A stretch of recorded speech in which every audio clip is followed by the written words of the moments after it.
ketika nanti ada jamaah haji yang mungkin terjadi kadar gula darahnya yang turun drop, supaya tidak ada penumpuan di kandung kemih. Untuk di pesawat, untuk minum 1 teguk dalam 20 menit. Salah satu caranya nanti dari petugas itu akan melakukan senam peregangan.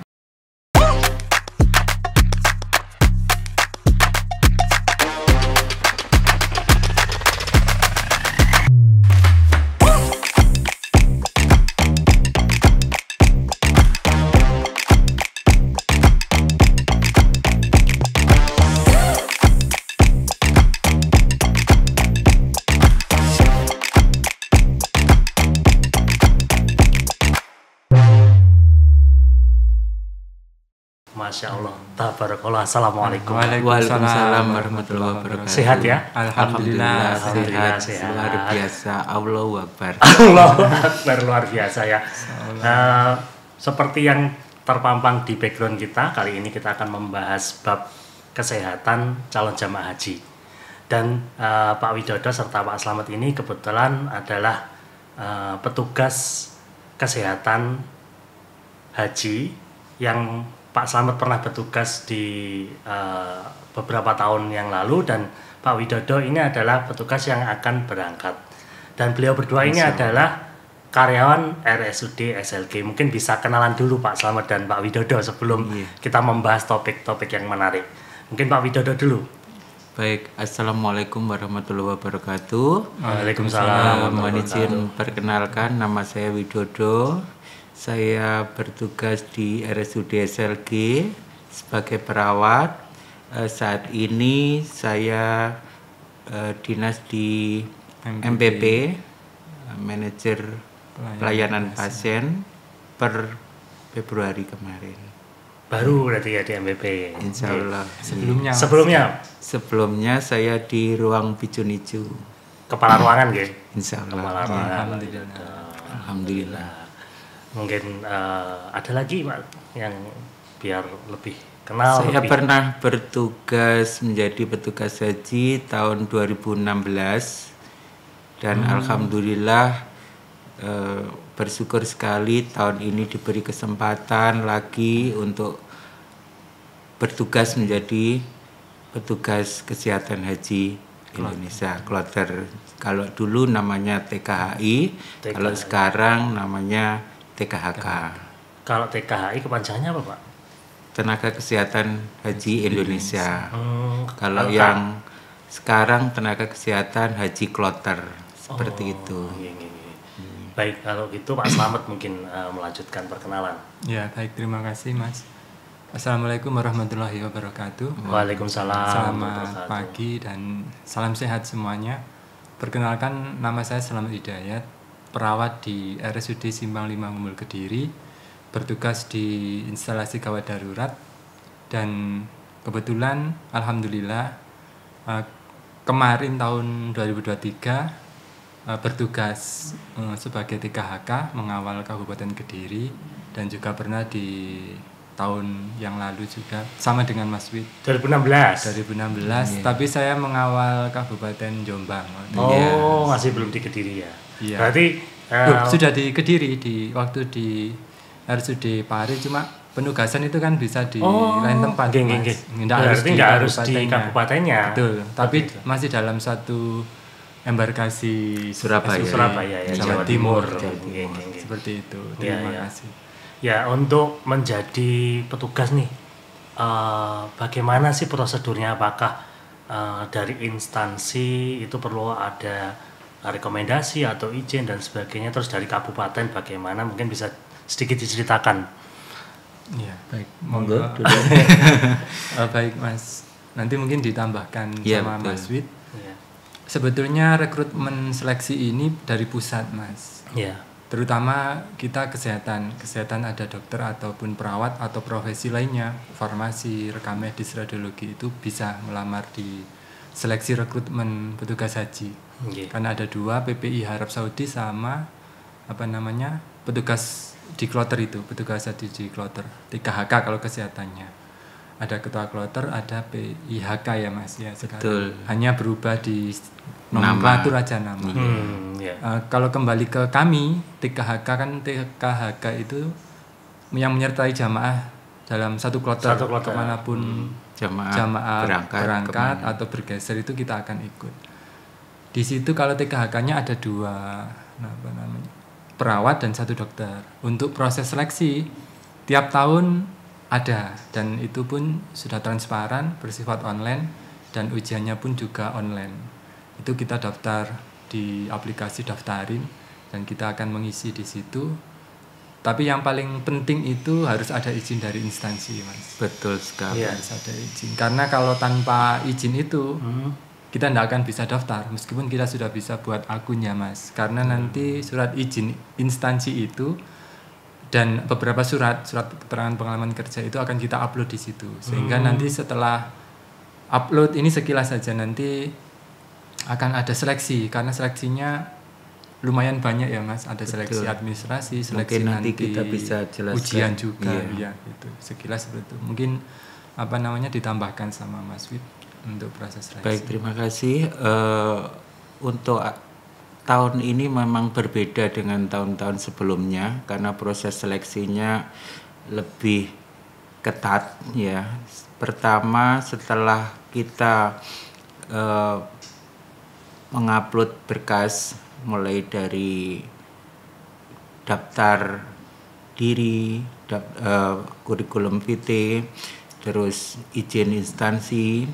Terus kita juga tes ujian pengetahuan TWKH online dan sangat ketat sekali saat itu. Jadi tahun ini untuk ujian hanya diberi kesempatan 1 kali saja online dengan 2 device, 1 laptop, 1 dengan Zoom HP. Jadi langsung diawasi dari Puskesajinya sendiri. Jadi kita tidak bisa santai-santai ya. Kalau dulu masih ada 3 kali ujian, kalau saat tahun ini tahun ini 1 kali kesempatan saja langsung seleksinya diputuskan seperti itu. Selanjutnya setelah tes TWKH ada tes pemberkasan yang disampaikan di Dinkes Provinsi.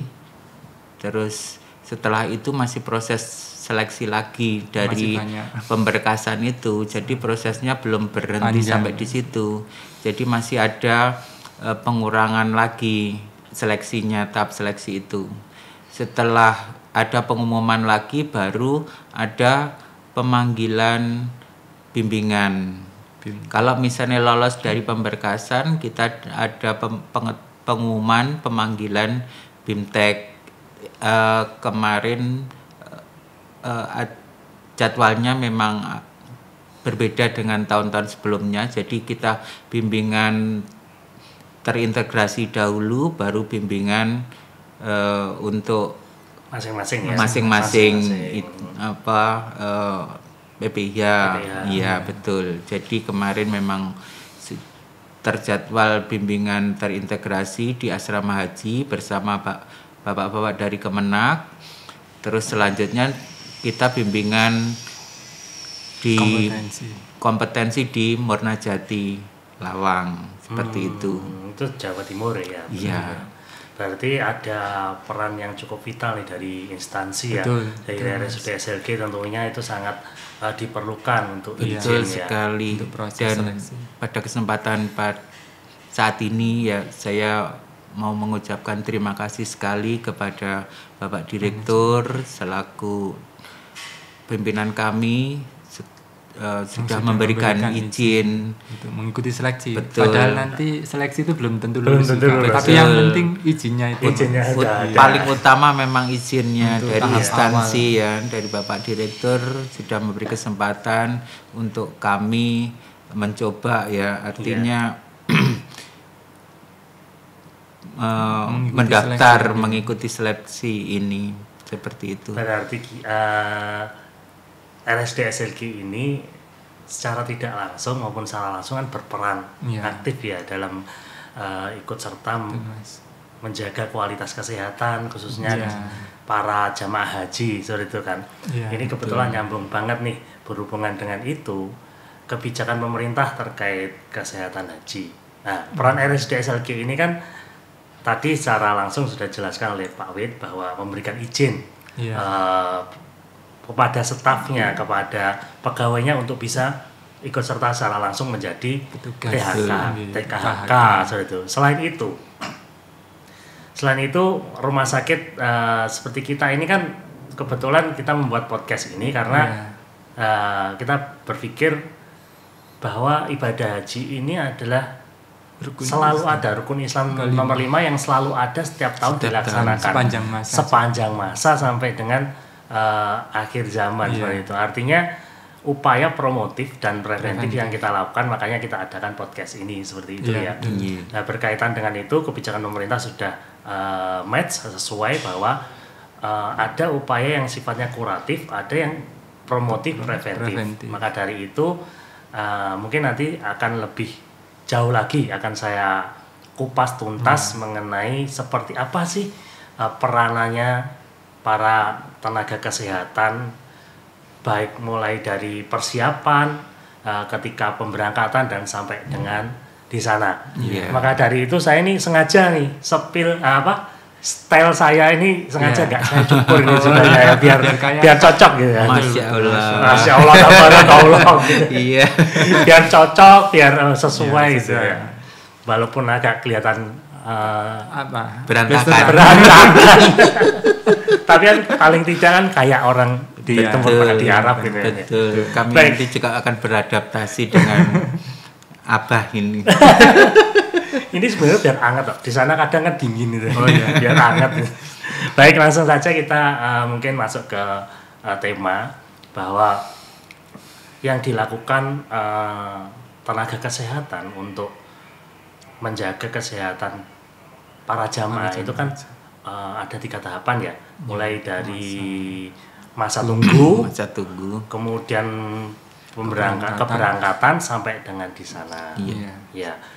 Mungkin bisa diceritakan apa saja sih yang dilakukan oleh petugas ketika masa tunggu. Kemudian langsung saja ya saya sambung pertanyaan, mungkin nanti bisa dijawab sekalian. Jamaah itu harus mempersiapkan apa saja agar bisa berangkat dengan kondisi yang fit dan memenuhi syarat gitu kan ya. Monggo, mungkin Pak Slamet dulu. Ya, baik. Izin Mas Wid, ini senior saya Mas. Baik, terima kasih ya Mas. Menarik sekali tentunya kita sebagai salah satu instansi di bidang kesehatan atau RSUD ya Mas. Tadi disampaikan Mas Wida bahwa RSUD SLG mendukung banget untuk istitoah kesehatan jamaah haji. Salah satunya memberikan izin kepada SDM-nya, harapannya bisa melayani jamaah haji. Yang kedua, acara podcast ini. Karena ini salah satu bentuk preventif promotif. Dan ini saya kira sesuai dengan Undang-Undang Nomor 8 Tahun 2019 tentang penyelenggaraan ibadah haji dan umroh. Di situ disebutkan bahwa peran masyarakat umum ataupun instansi untuk mendukung pemerintah di dalam memberikan istitoah kesehatan jamaah haji itu sangat baik sekali, sangat diterima dengan suka hati karena ikut membantu. Jadi tidak harus teman-teman dari Kemenak, tidak harus teman-teman dari Kemenkes di Puskes Haji, tapi seluruh masyarakat yang terkait ataupun ada hubungannya dengan kesehatan haji ataupun jamaah haji itu bisa memberikan upaya tersebut, pembinaan tersebut. Dan tentunya di tahun 2024 ini ada beberapa aturan baru terkait pemeriksaan untuk jamaah haji, Mas. Karena di tahun sebelumnya itu kan di 2023 itu haji ramah lansia itu awal kali diterapkan. Di tahun 2023 itu. 2023. Dan di 2024 saya kira melanjutkan ya Mas, tapi untuk lebih meningkatkan angka kesehatan jamaah haji ini, pemerintah melalui Kemenkes dan Puskes Haji ini menambah screening kesehatan haji untuk jamaah haji terutama lansia dan risti. Ada 3 terutama untuk lansia itu untuk pemeriksaan kemampuan ADL atau activity daily living, terus kemampuan cara berpikir dan demensia atau afek motoriknya jamaah haji lansia itu Mas. Itu nanti ada 3 dan akan dinilai tentunya oleh teman-teman pemeriksaan haji apakah jamaah haji nanti dinyatakan istitoah atau tidak. Betul. Dan ada sedikit perubahan juga dari pemerintah kalau dulu kan Mas pelunasan ya Mas, baru pelunasan dulu baru pemeriksaan dan dinyatakan istitoah. Kalau sekarang supaya jamaah haji itu sehat semua, istitoah kesehatannya itu tercapai sehingga jamaah haji bisa beribadah sesuai dengan tuntunan agama Islam, itu dibalik Mas. Yang sekarang itu diperiksa atau dinyatakan istitoah baru nanti pelunasan. Pelunasannya setelah dinyatakan lolos ya atau istitoah. Iya, dinyatakan lolos atau istitoah. Itu mungkin ditambahkan sama Mas Wid. Iya, baik. Ya. Untuk syarat-syarat dari jamaah haji memang sekarang by system ya persiapannya. Jadi memang ada pemeriksaan-pemeriksaan tertentu yang wajib dilakukan oleh jamaah haji. Itu nanti semuanya di entry di dalam sistem Sisko Hadkes. Jadi dari sistem itu yang menentukan nanti jamaah bisa layak untuk berangkat atau tidak. Sebentar Pak, mungkin tadi kan dijelaskan ada tambahan ya. Ada tambahan pemeriksaan 3. Yang sebelumnya tidak ada. Yang sebelumnya itu kan pemeriksaan kebugaran fisik terus disertai MCU itu Mas. MCU itu kan ada lab check up, ada foto ronsen, EKG. Tapi untuk pemeriksaan pola pikir, pemeriksaan adanya demensia atau enggak, terus kemampuan untuk melakukan aktivitas sehari-hari itu baru di tahun 2024. Khusus untuk lansia-lansia. Khusus untuk lansia itu ada 3 itu tadi ya. Demensia, daily activity sama pola pikir ya. Itu ada instrumennya nanti yang sudah disiapkan, tinggal ngisi biasanya. Untuk tesnya itu dilakukan di puskesmas. Semua. Jadi dari awal yang dulu itu 3 tes, sekarang jadi 6 tes seperti itu. Apa gimana? Kalau dulu itu pemeriksaan fisik, anamnesa, terus ditambah MCU itu sama kebugaran. Juga kebugaran itu. Terus ditambah ada 3 ini khusus yang lansia. Betul. Balik lagi ke Pak Wid tadi disampaikan itu semuanya dilakukan secara sistem. Betul. Menggunakan aplikasi ya. Sisko Hadkes. Itu seperti apa, bisa digambarkan? Jadi semua data-data misalnya dari hasil MCU itu nanti dimasukkan ke sistem itu. Nanti yang menentukan hasilnya adalah sistem. Jadi misalnya kemarin sudah ada standarnya, misalnya HbA1c-nya 8,5 ya kalau nggak salah, atau 8 ya. Itu jadi standarnya sudah ada standarnya. Kalau misalnya hasilnya lebih dari itu, artinya jamaah tidak istitoah. Jadi tidak bisa dinegosiasi dari jamaah ke petugas karena semuanya data hasil dari pemeriksaan dimasukkan ke sistem itu. Terbaca oleh sistem sehingga mengeluarkan skor bahwa ini istitoah atau tidak. Betul sekali ya. Karena statusnya makanya sekarang lebih ketat lagi. Karena tujuannya untuk mengurangi angka kematian juga di sana. Terus angka resiko tingginya juga bisa ditekan seperti itu. Kalau saya membayangkan misalkan orang tua atau saya berangkat itu kan, sebelum berangkat ini kan kalau tidak tahu informasi ini kan bisa menghadapi resiko tidak istitoah nih, ya kan, karena sangat ketat dan tidak bisa dinego. Betul. Apakah ada tips atau saran kepada para calon jamaah haji?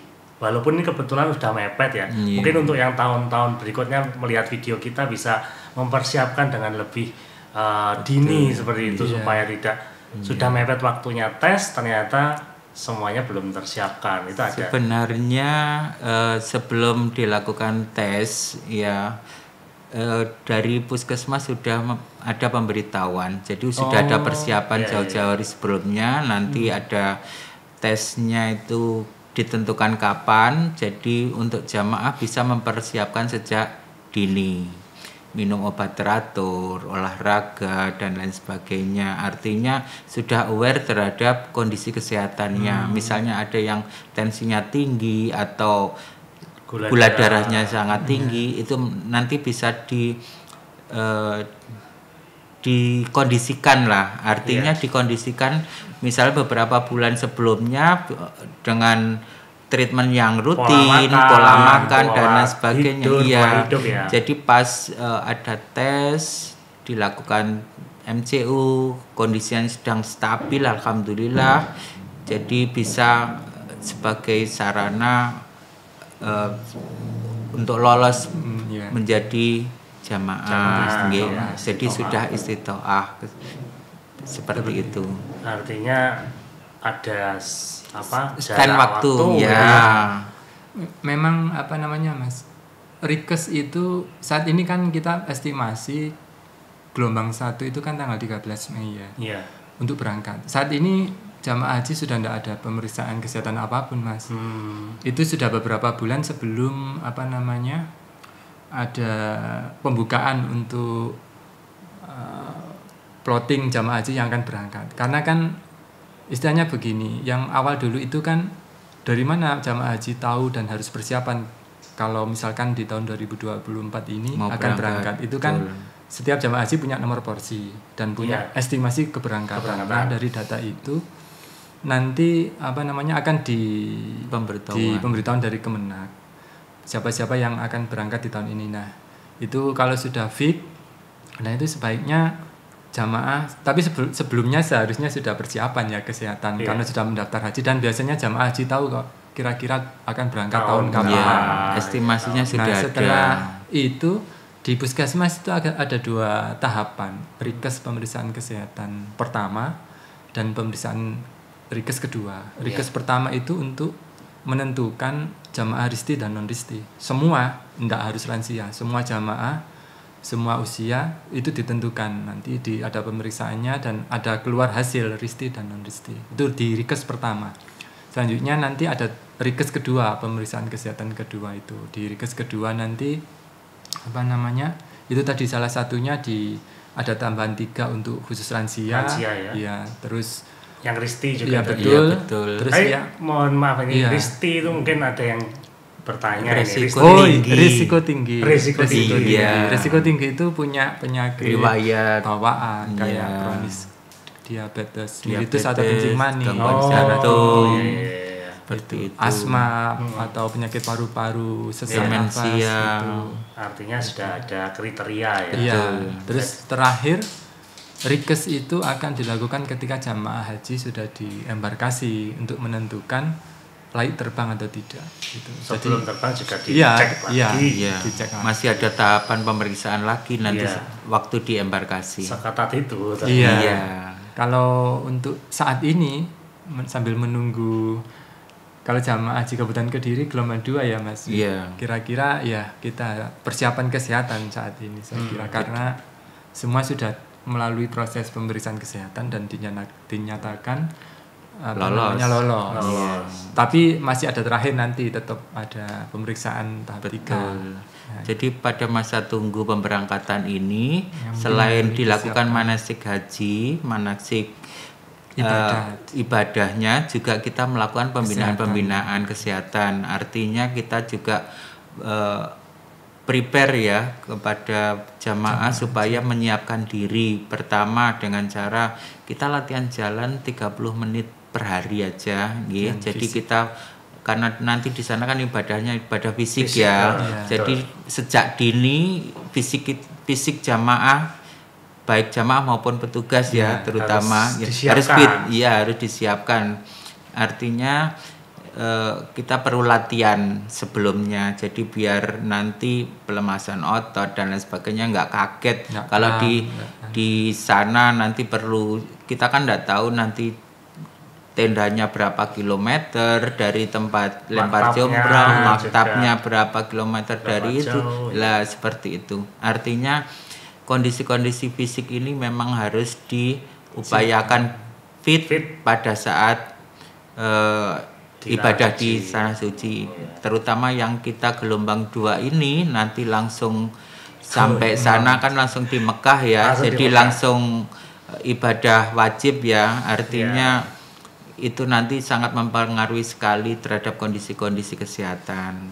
Apalagi kan jaraknya juga nggak dekat, apalagi sholat 5 waktu itu kan juga membutuhkan effort ya, jalan kaki dari maktab ke ke Masjidil Haram, dan itu bagi penonton semuanya, terutama yang belum berangkat tapi sudah persiapan 1 tahun ke depan atau 2 tahun ke depan, lebih baik persiapan sejak awal dini sejak dini supaya tubuhnya benar-benar siap, benar-benar fit. Di samping latihan itu tadi juga PHBS ya, pola hidup sehat.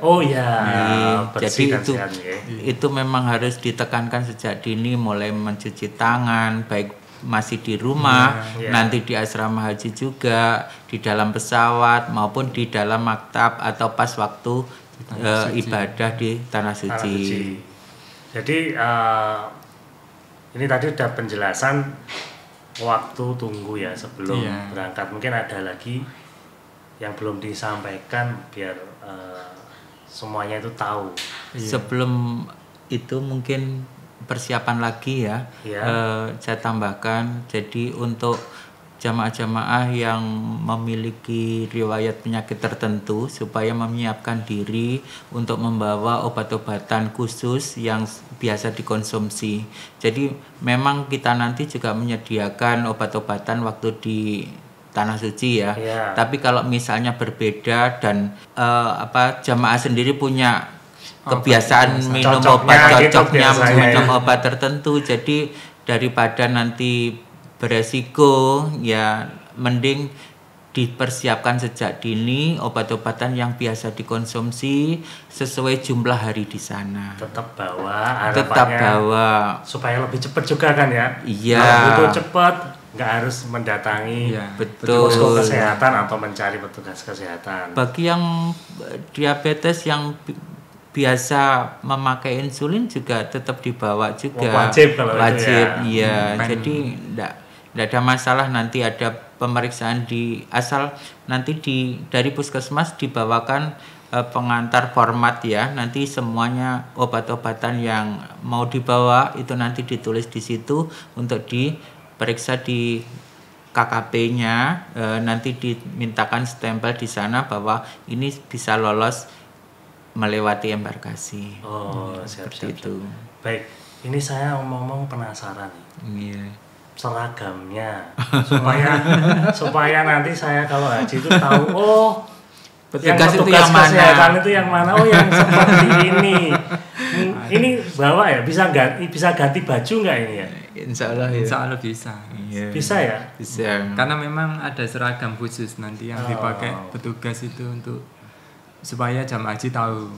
Betul. Karena nggak harus menghubungi petugas di kloternya, ke kloter lain yang misalkan waktu itu kita ketemu siapapun yang pakai seragam itu boleh ya, dan dimanapun petugas harus melayani seluruh jamaah haji se-Indonesia ataupun bahkan luar negeri. Bisa ganti sekarang ya? Monggo. Karena seragam itu kan atribut ya nanti ya. Kita 24 jam itu pakai seragam meskipun hanya pakai rompi petugas ya. Yang kita lepas pada saat mandi saja. Itu aja. Selebihnya tetap pakai seragam sebagai identitas. Saya tunggu ini. Baik. Gantinya ya Mas. Berapa menit ini Mas waktunya? Ya secepat-cepatnya. Kayak pasukan khusus ini. Cepet banget. Udah ganti aja ini. Alhamdulillah. Masya Allah. Tabarakallah. Ini tadi gantinya ngalah-ngalahin petugas damkar. Damkar aja masih butuh waktu 1 menit. Ini detikan tadi luar biasa. Kalau memang harus begitu. Betul, ya, kami sebagai petugas kesehatan haji memang dituntut untuk satset one word ya. Jadi nggak cuma satset Pak, celang-celing lebih cepat dari satset tadi ya. Ya ini memang filosofinya apa ini kok harus sikap ya. Sikap. Iya. Syar'i betul. Syar'i itu motonya TKK. Apa itu Pak? Syar'i. Apa Mas? Sikap, handal, aman. Sikap, handal, amanah, inovatif, inisiatif. Luar biasa ini. Ini kan ruangannya sempit Mas, jadi kami inovatif, inisiatif. Caranya tadi inovasinya gantinya kayak gitu ya. Iya. Celing ya, luar biasa. Baik ya. Biar kelihatan natural ya, nggak usah diomongin triknya, nggak usah diomongin triknya.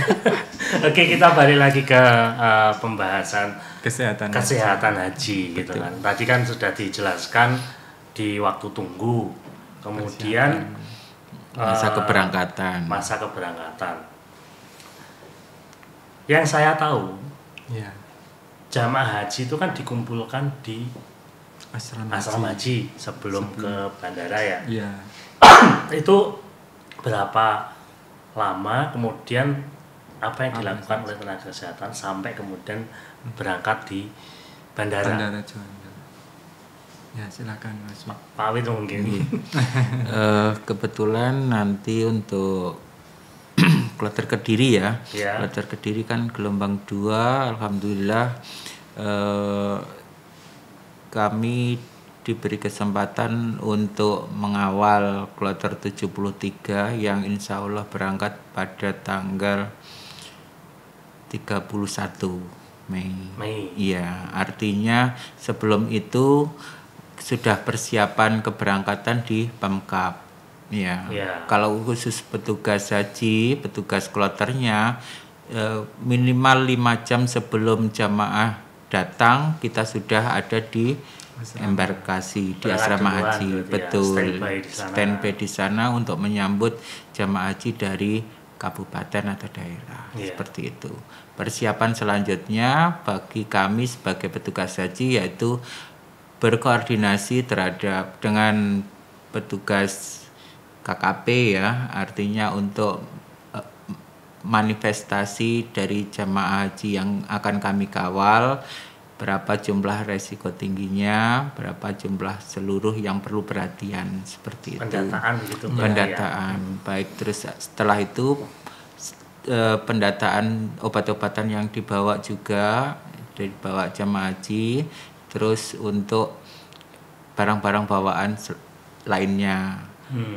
Dan kami juga membantu menyiapkan barang-barang yang dibagikan di asrama haji seperti living cost, oralit, semprot-semprot air. Jadi perlengkapan-perlengkapan yang akan dibawa oleh jamaah haji sebelum berangkat. Khususnya untuk menjaga kesehatan ya. Betul. Oralit, betul. Pelembab seperti apa? Iya, betul. Yang lainnya mungkin sudah disiapkan dari rumah masing-masing ya. Kalau yang di sana nanti ada memang pembagian seperti itu. Itu yang akan kita bantu pendistribusiannya kepada jamaah saat di asrama haji. Kemudian setelah itu ada pemeriksaan dari petugas KKP untuk menentukan jamaah layak atau tidak layak terbang. Jadi pemeriksaan tidak berhenti di daerah saja, di sana pun juga ada pemeriksaan. Kalaupun toh nanti ada kendala jamaah haji yang diketemukan ada kendala kesehatan, ya nanti kita berikan perawatan dahulu. Kemungkinan misalnya kalau misal masih bisa diobservasi saat itu, alhamdulillah. Tapi kalau misalnya harus perawatan lebih lanjut, ya menunggu stabil dulu. Artinya jamaah bisa menunda keberangkatan. Dimungkinkan penundaan dan diikutkan ke kloter selanjutnya. Seperti itu. Lalu berangkatlah ke bandara. Kemudian di bandara langsung naik. Karena tahun ini ada sistem fast track dari pemerintah Arab Saudi. Jadi pemeriksaan semuanya ada di Bandara Juanda. Oh. Seperti itu. Jadi untuk menutup kemungkinan kalau pemeriksaan di sana sudah kadung sampai di sana ternyata ada hal-hal yang tidak diinginkan, seperti contohnya ada pencekalan masuk negara Arab ya, seperti itu. Karena ada kasus-kasus yang kemarin terjadi, ternyata ada salah satu jamaah mengalami pencekalan karena yang daftar hitam mungkin betul, mungkin ada sesuatu dan lain hal. Artinya di sana tidak bisa masuk. Ya, jadi sudah sampai. Betul, akhirnya dikembalikan lagi. Jadi untuk tahun ini ada 3 tempat dari Bandara Juanda, SOC dan Cengkareng. Jadi yang melakukan fast track, pemeriksaan fast track dari pemerintah Arab Saudi. Dilakukan di Indonesia. Ya. Jadi nanti kalau sudah fast track lolos, langsung berangkat di sana langsung turun, langsung ke bis, langsung ke menuju hotel masing-masing. Tidak ada pemeriksaan lagi. Oke, baik, berarti setelah dilakukan pengecekan fast track di bandara, kemudian naik ke pesawat. Nah, yang menarik ini di dalam pesawat, penasaran nih saya nih. Petugas kesehatan di dalam satu pesawat kan satu kloter berarti ya, kelompok terbang ya. Itu semuanya satu TKHK itu dalam satu pesawat. Iya. Iya. Betul. Gimana teknis untuk pembagian posisi, kemudian yang dilakukan apa saja, mungkin Pak Slamet bisa menceritakan. Iya. Menambahkan sedikit ya Mas sebelum kita ke pesawat. Itu nanti ketika kita dari asrama haji ke Bandara Juanda itu tidak seperti penumpang umum atau kita dilakukan check in dan lain sebagainya itu di bandara. Jadi di bandara itu sudah selesai semua alat barang-barang bawaan di scan, paspor diperiksa itu ketika di asrama haji. Jadi kita nyampe di Bandara Juanda sudah tidak ada pemeriksaan apapun, sudah satu tinggal masuk, naik, sudah disiapkan pesawatnya, tinggal naik ke pesawat. Lebih enak berarti. Iya, lebih enak, lebih praktis. Jadi scan X-ray-nya dan sebagainya di asrama haji. Iya. Terus kalau untuk pemposisian jamaah haji itu memang ketika kita melakukan atau mengikuti bimbingan teknis kompetensi itu, jemaah risti itu harusnya kita kelompokkan dengan petugas. Cuma ada kalanya kita tidak bisa memposisikan hal itu karena aturan maskapai dan jamaah haji itu menempati seat di nomor sesuai nomor yang sudah ditentukan. Iya, di boarding pass-nya itu ada seat masing-masing. Cuma itu tidak akan menjadi masalah bagi kami petugas karena nanti di pesawat itu akan kita lakukan visitasi, pembinaan kesehatan juga di situ. Berarti sudah ada juga ya pemetaan. Betul. Yang pasti duduknya di sini-sini. Iya, karena seperti yang jelaskan Mas Fit kan kita datang duluan ketika sebelum jamaah datang itu kita nyiapkan data-data manifest jamaah. Manifest itu nama, nomor porsi, jenis kelamin, penyakit ICD-10 itu nanti ada, kita di-printkan dan dibawa oleh termasuk kita. Sudah diketahui seatnya di pesawat juga? Kalau seatnya kayaknya belum di manifest itu belum. Yang tahu itu identitas itu, dan jadi kita tahu nanti berapa jumlah laki-laki. Tapi sebelum kita ke asrama haji kita bisa mendapatkan pramanifest itu ketika kita masih di kabupaten. Cuma untuk final fixnya data itu namanya manifest itu nanti kita minta lagi ketika kita sudah di asrama haji. Itu seperti itu. Lalu balik lagi ke dalam pesawat tadi. Iya. Kalau di dalam pesawat, kalau misalkan jamaah haji risti atau lansia itu terpisah-pisah karena sesuai dengan nomor kursinya itu enggak masalah. Karena kan perjalanan hampir 10 jam di pesawat. Pesawat lama banget. Tapi kalau untuk pesawat apa namanya, kan ada Boeing sama Airbus. Iya. Kalau Boeing yang 747 kalau tidak salah itu bisa isi 450. Tapi yang tahun kemarin kami pakai Airbus, tidak sampai 450 jumlah penumpangnya. Akhirnya kita terpisah. Enggak, transit dulu di Medan waktu itu. Nanti kayaknya ini kalau enggak pakai betul, itu sama. transit lagi. Iya, betul. Di Bandara Kuala Nawu di Medan untuk penambahan BBM. Supaya nanti cukup. Iya, kan jauh. Dan selama 10 jam itu kan lama sekali ya. Apalagi lansia harus duduk dan tempat duduknya itu ya kayak bis lah. Ya enggak bisa selonjor. Meskipun sebetulnya bisa, tapi karena penuh akhirnya ya sempit gitu. Kanan kiri. Gitu ya. Kalau mau ke toilet pun harus kadang-kadang yang kalau misalkan ada yang agak agak besar badannya kan harus keluar dulu, baru yang paling dalam itu bisa keluar. Itu nanti berpotensi menimbulkan beberapa masalah kesehatan di situ, di pesawat itu. Dan salah satunya yang paling riskan ya Mas, itu DVT Mas. Apa itu DVT, deep vein thrombosis atau trombosis vena dalam. Itu karena sirkulasi tidak bisa lancar, duduk terlalu lama. Gejala awalnya itu kan kayak kita misalkan duduk bersila itu kan kesemutan. Yang muda kan, apalagi yang lansia. Itu yang paling fatal bahaya nanti. Nah itu sangat beresiko. Salah satu caranya nanti dari petugas itu akan melakukan senam peregangan atau kita visitasi itu kita berjalan tiap lorong. Jadi mengarahkan jemaah untuk senam sambil jalan. Kalau kondisi pesawat stabil, kalau cuacanya betul, kalau turbulensi atau cuaca hujan harus duduk, tidak boleh kita. Dan bisa mungkin kita nanti petugas lewat pengeras suara di pesawat kan ada. Itu minta izin pramugari atau awak kabin. Karena biasanya pembimbing ibadah haji juga mengingatkan kapan waktu sholat kita harus sholat pakai tayamum dan sebagainya, pakai pengeras. Dan petugas kesehatan bisa pakai itu, Bu, ini 2 jam 3 jam, atau mengingatkan waktu minum obat juga bisa.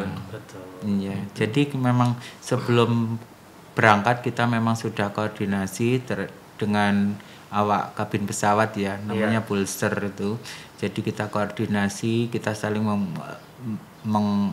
mengkomunikasikan ya, karena posisinya kan juga tidak stagnan ya, nanti kita juga menyebar ya. Jadi mungkin kita dapat informasi dari pramugari atau awak kabin bahwa di belakang ada yang jamaah yang sedang sakit atau apa, saling mengingatkan seperti itu. Jadi kita akan bekerja sama saling. Kalau secara perencanaan standarnya itu visitasi dilakukan setiap berapa waktu sekali di dalam pesawat itu? Maksudnya keliling ngecek itu ada nggak? Ada, minimal 2 jam. 2 jam.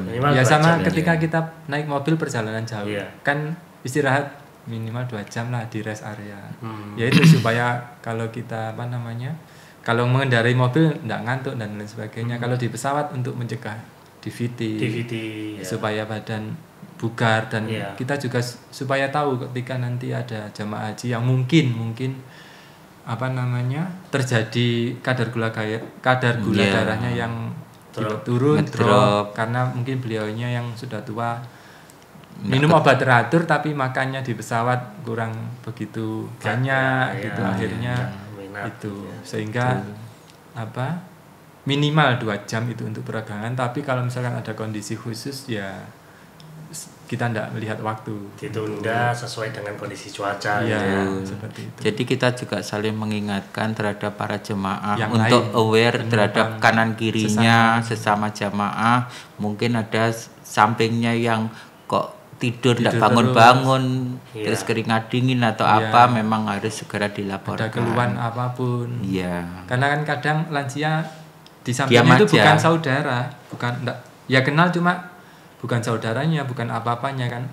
Karena jadi menggantungkan gitu ya. Iya, kadang seperti itu. Terus diam saja, dibiarkan. Ini penting banget buat para calon jamaah haji maupun yang mau berangkat untuk sebaiknya bisa memperhatikan sekeliling ya, terutama kanan kiri, pos liro ya, karena sama-sama walaupun tidak kenal itu penting banget kerjasama dari seluruh jamaah, karena seperti yang dijelaskan Pak Awid sama Pak Slamet tadi, petugas itu terkadang tidak bisa mengecek satu persatu setiap waktu, apalagi saat turbulensi, 2 jam itu juga bukan waktu yang cepat. Di tengah-tengahnya itu bisa juga terjadi sesuatu yang tidak diinginkan. Ngomong-ngomong tentang waktu di dalam pesawat nih, terkadang kan orang yang tidak terbiasa naik pesawat itu menghadapi masalah kebelet pipis atau buang air kecil itu tapi ditahan. Itu bagaimana supaya tidak terutama para lansia nih. Untuk para lansia itu sebaiknya tidak menahan kencing. Cuma karena memang di pesawat itu kamar mandinya memang khusus ya, kamar mandi kering, jadi tidak sama seperti kita waktu di kamar mandi di rumah. Jadi memang kita sudah mengenalkan sejak awal waktu pada saat pembinaan bagaimana kondisi di pesawat, bagaimana tata cara menggunakan kamar mandi di pesawat seperti apa, keran air panas, keran air dingin, terus flash dan lain sebagainya, itu semuanya nanti sudah disampaikan ke jamaah sebelum keberangkatan. Artinya dikenalkan sejak awal ya. Terus untuk tips-tips supaya bisa bukan menahan kencing ya, artinya supaya tidak ada penumpuan di kandung kemih ya, untuk di pesawat, untuk minum 1 teguk dalam 20 menit, 10-20 menit. Insya Allah kalau itu dilakukan tidak sampai menumpuk di kandung kemih. Jadi kita tetap bisa minum untuk mengurangi resiko dehidrasi waktu di pesawat, tapi juga tidak menumpuk di kandung kemih juga. Jadi tidak sampai sering bolak-balik ke kamar mandi, terutama pada lansia ya. Tetap kalau misalnya pengen pipis pun atau kebelet BAK BAB pun tetap aja ke kamar mandi, kalaupun nanti kita bantu dengan petugas seperti itu. Tetap ada bantuan lah, betul. Jadi jangan ditahan. Yang penting jangan ditahan. Betul. Terutama ini bagi bapak ibu lansia itu terkadang ada rasa sungkan. Iya betul. Melewati, betul. Di samping tips minum seteguk dalam 10-20 menit tadi, ada juga tips yang lain. Apa itu? Sementara pada saat perjalanan kita hindari minum kafein atau minuman bersoda, karena itu akan menarik cairan tubuh untuk segera mendorong untuk segera rasa pingin pipis. Jadi sebaiknya memang dihindari minum-minuman yang kafein atau bersoda. Betul. Termasuk teh juga mungkin ya. Iya, jadi kan diuretik gitu. Diuretik biasanya kan minum teh gampang cepat. Pipis gitu kan. Baik, selain itu mungkin apa lagi sih yang dilakukan di pesawat oleh, tadi kan sudah dijelaskan visitasi, kemudian ada pengarahan melalui pengeras suara itu kalau diperlukan. Betul. Tadi untuk menghindari DVT. Iya. Ada senam peregangan. Dipraktekkan atau bisa nanti. Yang penting cuacanya bisa stabil. Kondisi pesawat tidak ada masalah turbulensi, kita bisa melakukan senam bersama-sama untuk jemaah. Bagi yang mampu atau pakai duduk juga bisa, tidak harus berdiri seperti itu. Jadi memang insya Allah membantu melancarkan peredaran darah ya, itu yang kita utamakan. Ada lagi Pak Slamet yang di dalam pesawat belum yang paling sering itu ya Mas. Terus kalau resiko kalau kita nahan pipis, terutama yang lansia laki-laki itu kan jangankan di pesawat, kita naik bis lama itu, saya sering ketika di rumah sakit itu menemukan saya nggak bisa pipis, padahal beliaunya itu sebetulnya sehat, tapi karena saya tanya, misalkan ditanya kenapa Pak ini keluhannya nggak bisa pipis, ternyata naik bis itu karena perjalanan jauh nggak bis umum, akhirnya terlalu lama nahan pipis, nggak bisa pipis. Kandung kemih sangat penuh. Kalau penuh itu kan sampai tegang gitu Mas. Orangnya sampai gelisah biasanya. Keringat dingin. Iya, terus pipisnya nggak bisa keluar. Itu biasanya ada pembesaran prostat. Kalau nggak ada riwayat kencing batu dan lain sebagainya, akhirnya ya terapinya, tindakannya harus dipasang selang pipis kan. Daripada nanti jamaah haji mengganggu aktivitas jalan, ada selang pipis. Seperti yang disampaikan Mas Wi tadi, itu bisa dijalankan dan tidak perlu takut nanti. Betul. Kalau perlu petugas tinggal minta bantuan petugas. Kalau perlu pramugari juga bisa membantu di pesawat. Betul. Dan di tetangga kanan kiri itu juga akan bisa menyampaikan ke kita sebagai atau lapor ke Karo-Karo misalnya yang lebih kenal, harus segera menyampaikan ke pramugari, petugas atau karunya atau yang jelas komunikatif, jangan diam saja, mungkin itu saja. Atau ada lagi? Ya, itu yang penting ini untuk masyarakat, terutama keluarganya yang berangkat haji sendiri tanpa ada pendamping, itu mungkin di rumah itu dijelaskan hal-hal seperti itu ke orang tuanya, kan terutama biasanya orang tua yang lansia, tidak ada pendamping, itu bisa memberikan edukasi pendidikan. Pak, Bu, nanti misalnya di sana kan Bapak Ibu tidak ada yang mendampingi nih, terus hubungi petugas itu aja. Betul. Baiklah. Baik, karena waktu sudah cukup panjang ya, kita ngobrol tentang persiapan, dan kita akan sambung ke sesi-sesi selanjutnya. Semoga bermanfaat buat semua. Jangan lupa sampaikan kepada kerabat, saudara, orang tua yang mau berangkat haji agar bisa lebih aware lagi, banyak membaca dan mencari informasi tentang persiapan jamaah haji.